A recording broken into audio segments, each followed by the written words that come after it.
Level 1. The Pre-Med. You are 18 years old, but you have wanted this since you were 11.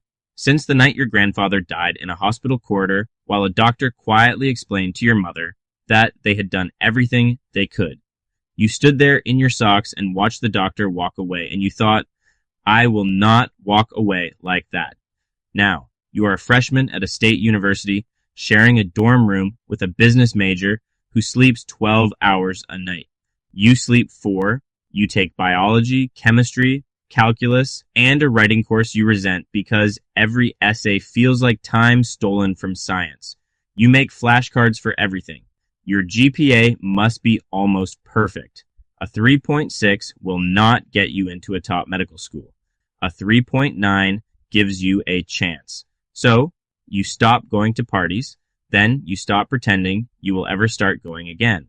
You study until the library closes, then continue in the hallway outside your room. On weekends, you volunteer at a hospital, pushing carts, delivering meal trays, and changing empty bedsheets. It is nothing like surgery. You do it anyway. In your 3rd year, you shadow a general surgeon. You stand in the corner of an operating room wearing scrubs that are too large and watch him remove a ruptured appendix in 22 minutes. You watch his hands. You have never seen anything move with such precision. Something locks into place inside you. You take the MCAT twice. You write your personal statement 14 times. You apply to 22 medical schools and are accepted by 4. You choose the one offering the most financial aid. At 22, you move to a city where you know no one. You have no idea what is coming. You have never been more certain of anything. Level 2, the medical student. The first 2 years happen in classrooms.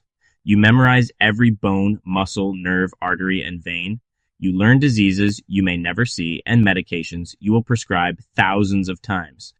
You cannot yet tell which is which. During your first semester, you dissect a human cadaver. She was 74 years old.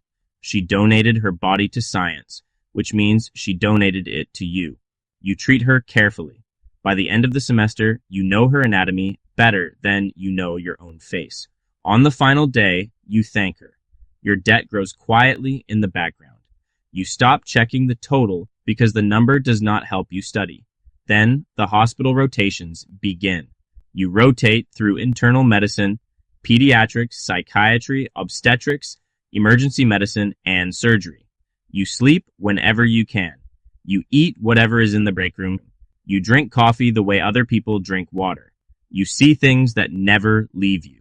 A mother losing consciousness during delivery while her newborn lies meters away. A child with a brain tumor. A man who drives himself to the emergency department with a knife in his chest because he cannot afford an ambulance. By the end of your 3rd year, you know you want surgery. An attending asks whether you understand what the next decade of your life will look like. You say yes, you do not. On match day, you open an envelope surrounded by 200 other students. You match into general surgery. At 26 years old, with $190,000 of debt, you are officially a doctor, but you are not yet a surgeon, not even close. Level 3, the intern. Your first day begins at 4:45 in the morning. You have 22 patients to see before the attending arrives. Your pager goes off every few minutes. Half the time, you do not understand what it is asking you to do.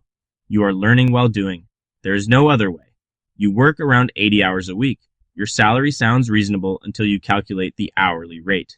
You perform your first central line with a senior resident watching over your shoulder. Your hands do not shake. When you finish, she says, "Good." That single word carries you through the week. 4 months later, you make a mistake. A patient needs potassium. The dose is correct, but you order it too quickly. The patient develops a dangerous heart rhythm. The code team intervenes. The patient survives. The next morning, your attending reviews every decision with you. He does not shout. He says every surgeon makes certain mistakes once. The surgeons who last are the ones who never make the same mistake twice. You write that down. Then you lose your first patient. She is 67 and came in for a routine bowel operation. A blood clot reaches her lungs. You follow every protocol. It is not enough. At midnight, you sit with her family and use the words you were taught to use. None of them feel sufficient. At 2 in the morning, you lie on a narrow call room bed, staring at the ceiling. At 4:45, you get up. You keep going. You remind yourself that you chose this. That helps less than you expected. Level 4.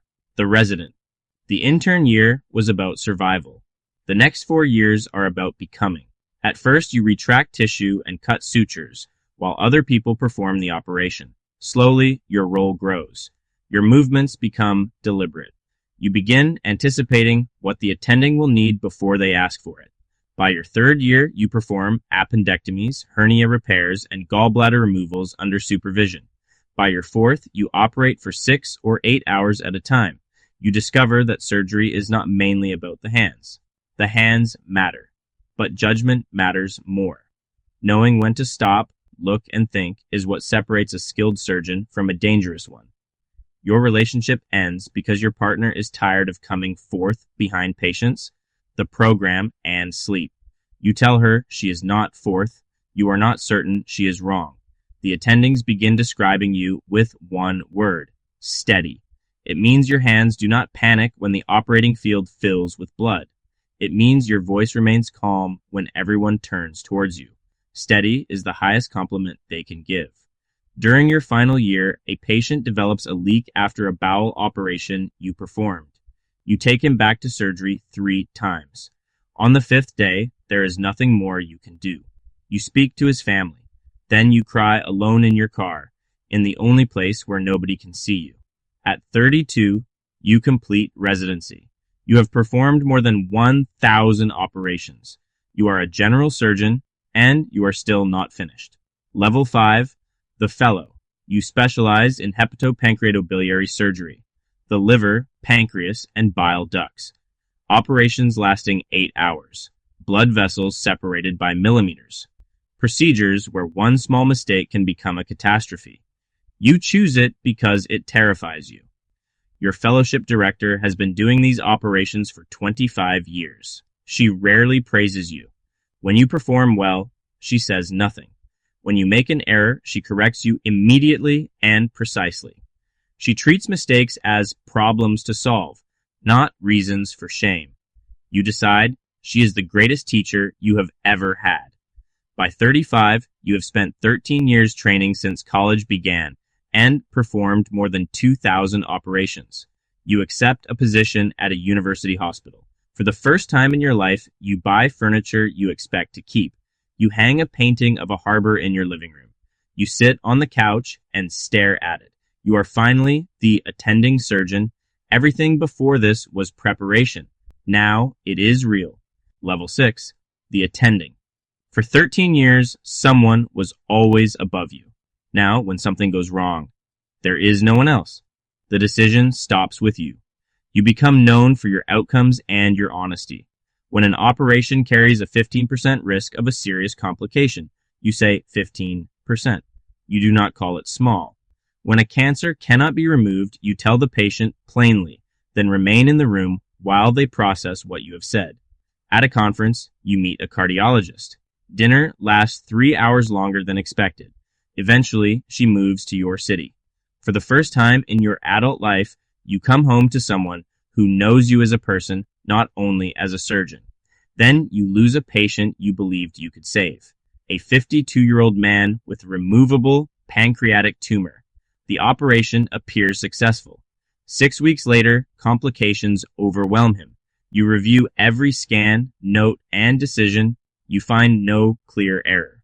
Sometimes medicine does everything correctly and the patient still dies. You understand this intellectually. You carry him anyway. Level 7, the chief of surgery. At 46, the hospital asks you to run the department. You say no twice. Then you accept. You manage surgeons, residents, fellows, and millions of dollars. You fight for operating time, equipment, and safer working conditions. You mentor younger surgeons. You tell them what your fellowship director taught you. Shame is not useful. Curiosity is.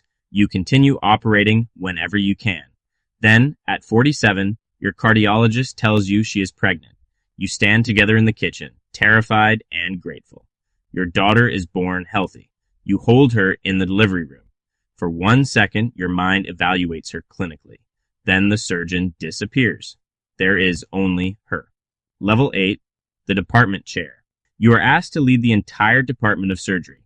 You accept, and gradually, the operating room disappears from your schedule. 1 year, you perform 210 operations, then 80, then 14.